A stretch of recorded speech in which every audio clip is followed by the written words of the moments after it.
Assalamualaikum warahmatullahi wabarakatuh. Alhamdulillah wassalatu wassalamu ala Rasulillah wa ala alihi wa ashabihi wa man wala ma ba'du.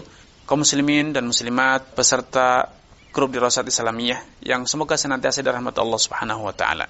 Isu hukum menikahi wanita ahlul kitab Yahudi dan Nasrani kembali dipersoalkan seiring dengan banyaknya kelompok, banyaknya media, banyaknya penulis, wartawan atau yang lainnya yang terpengaruh atau bahkan berafiliasi dengan sekte Rafidhah, dengan sekte Syiah. Mereka lah yang kemudian saat ini kembali mempersoalkan status hukum menikahi wanita Yahudi atau wanita Nasrani. Karena itu kita sebagai Ahlus Sunnah wal Jamaah tentu beriman, meyakini tentang kebenaran hukum ini yang telah Allah tegaskan dalam Al-Quran dan juga ditegaskan oleh Rasulullah SAW dalam As-Sunnah. Sehingga tidak sepatutnya kita meragukan tentang hukum ini. Adapun orang-orang Syiah, secara khusus sekte Rafidhah, mempersoalkan bolehnya menikahi wanita ahlul kitab Yahudi Nasrani itu, dasarnya adalah dari pondasi ideologi mereka yang mereka tidak beriman dengan Al-Quran yang ada di tengah kita. Mereka meyakini bahwa Al-Quran yang ada di tengah-tengah kita ini adalah Al-Quran yang muharraf, Al-Quran yang telah dimodifikasi, diselewengkan. Bagi mereka, Al-Quran yang ada di tengah kita ini adalah Al-Quran yang palsu, telah direkayasa oleh para sahabat. Dan yang benar, menurut mereka, menurut sekte Rafidhah, Al-Quran yang benar itu saat ini masih dibawa sembunyi oleh imam mereka di dalam gua atau terowongan di negeri Samura, di daerah Irak sana, atau di negeri Irak sana. Sehingga saat ini, menurut ideologi sesat yang diajarkan oleh sekte Rafidhah, umat Islam dalam kondisi tidak memiliki kitab suci, dalam kondisi tidak bisa mengakses kitab suci mereka untuk dikaji, dipelajari, kemudian diamalkan, apalagi didakwahkan. Karena Al-Quran yang ada di tengah-tengah kita ini menurut mereka adalah Al-Quran yang palsu. Bahkan Al-Kulaini, salah satu tokoh sentral dalam sekte Syiah, meyakini bahwa Al-Quran disebut dengan Mushaf Fatimah yang disembunyikan saat ini masih dibawa sembunyi oleh Imam Syiah yang ke-12 betul-betul berbeda dengan Al-Quran yang ada di tengah kaum muslimin saat ini. Bahkan kata beberapa data dalam kitab Al-Kulaini, Biharul Anwar, dan juga referensi-referensi yang lainnya, Al-Quran yang ada di tengah-tengah kita ini betul-betul berbeda 100%. Tidak ada kesamaan sedikit pun dengan Mushaf Fatimah. Bahkan satu huruf pun tidak ada yang sama. Ya, tentu ini satu data yang menjadikan kita kembali bertanya. Lalu, kalau satu huruf pun tidak ada yang sama, berarti Mushaf Fatimah itu tidak menggunakan bahasa Arab. Kenapa? Kalau Mushaf Fatimah itu dengan bahasa Arab, tentu minimal ada persamaan 28 huruf hijaiyah. Tapi dalam referensi-referensi Syiah dikatakan bahwa Mushaf Fatimah betul-betul berbeda dengan Al-Quran yang ada di tengah-tengah kita, bahkan tidak satu huruf pun yang sama. Dan ini menjadi salah satu data yang kemudian bisa menjadi petunjuk bagi kita untuk memahami siapakah sebenarnya sekte Rafidhah Syiah itu. Mereka adalah orang-orang yang berada di luar agama Islam. Karena mereka tidak lagi meyakini Al-Quran yang Allah turunkan kepada Nabi Muhammad SAW yang notabene itu berbahasa Arab. Qur'anan Arabian. Dalam Al-Quran sudah ditegaskan bahwa Al-Quran ini dalam menggunakan bahasa Arab.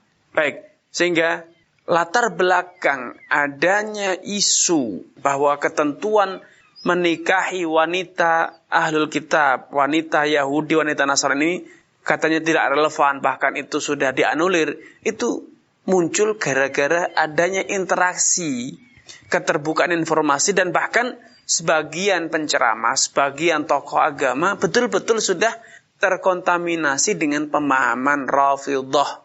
Sehingga akhirnya mereka menjadi mempersoalkan kembali masalah ini yang sebetulnya telah final, telah disepakati ijma' para ulama tentang halalnya menikahi wanita Yahudi atau wanita Nasrani. Bahkan secara sejarah kita temukan misalnya Khalifah Utsman bin Affan radhiyallahu ta'ala pernah menikahi wanita Nasrani yang bernama Nailah binti Farafisah. Ketika dinikahi oleh Utsman bin Affan radhiyallahu ta'ala anhu, beliau adalah khalifah kala itu, Nailah masih masih berstatus sebagai seorang Nasraniyah, sebagai ahlu dhimmah. Walaupun di kemudian hari setelah menikah dengan sahabat Utsman bin Affan, Nailah kemudian mengikrarkan keislamannya. Tetapi itu tidak bisa menghapus fakta bahwa pada awal pernikahan mereka, Nailah dalam kondisi masih beragama Nasrani. Ini fakta sejarah. Dan masih banyak lagi fakta-fakta sejarah yang membuktikan bahwa telah terjadi konsensus, kesepakatan di kalangan para ulama bolehnya menikahi wanita ahlul kitab. Nah, Imam Abu Syuja menyatakan kalau wanita yang dinikahi itu adalah beragama Yahudi Nasrani, maka yang berhak menjadi walinya adalah ya wali dari nasabnya, walaupun dia berstatus sebagai non-muslim, masih beragama Nasrani atau Yahudi. Ya, itu mayoritasnya demikian. Kemudian Al-Mu'allif rahimahullah ta'ala mengatakan, wala nikahal amati ila adalatis sayyid. Katanya, ketika Anda memenuhi kriteria untuk menikahi seorang budak, sebagaimana Allah tegaskan dalam Al-Quran, وَمَنْ لَمْ يَسْتَطِعْ مِنْكُمْ طَوْلًا أَنْ يَنْكَحَ الْمُحْصَنَاتِ الْمُؤْمِنَاتِ. Barang siapa dari kalian yang tidak mampu, tidak punya kuasa untuk menikahi wanita mukminah yang merdeka, فَمِمَّا مَلَكَتْ أَيْمَانُكُمْ مِنْ فَتَيَاتِكُمُ الْمُؤْمِنَاتِ, maka boleh bagi kalian menikahi budak-budak mukminah. Ketika Anda ingin menikahi budak mukminah, budak yang beragama Islam, maka tentu otomatis yang akan menjadi walinya adalah sayyidnya, majikannya. Nah, ketika menikahi wanita budak, maka walinya tidak harus wali yang kredibel, wali yang agamanya baik. Kenapa? Karena budak itu dalam Islam diperlakukan bagaikan harta benda. Sehingga majikannya, karena dia sebagai pemilik, dia boleh menjual budak tersebut, apalagi sekedar menikahkannya. Menjualnya kepada siapapun dia boleh, apalagi hanya menikahkannya. Ya, tentu ini lebih pantas untuk dikatakan boleh, walaupun majikannya itu ketika menikahkan budaknya, majikannya dalam kondisi sebagai seorang yang fasik, seorang pemabuk, seorang peminum khamar, seorang pezina misalnya. Ya, tidak masalah. Itu tidak menghalanginya untuk menikahkan budaknya dengan siapapun yang dia mau. Baik dengan lelaki merdeka ataupun dengan seorang budak yang serupa. Ini yang bisa kami sampaikan pada kesempatan yang berbahagia ini. Kurang dan lebihnya, mohon maaf. Billahi taufiq wal hidayah. Wassalamualaikum warahmatullahi wabarakatuh.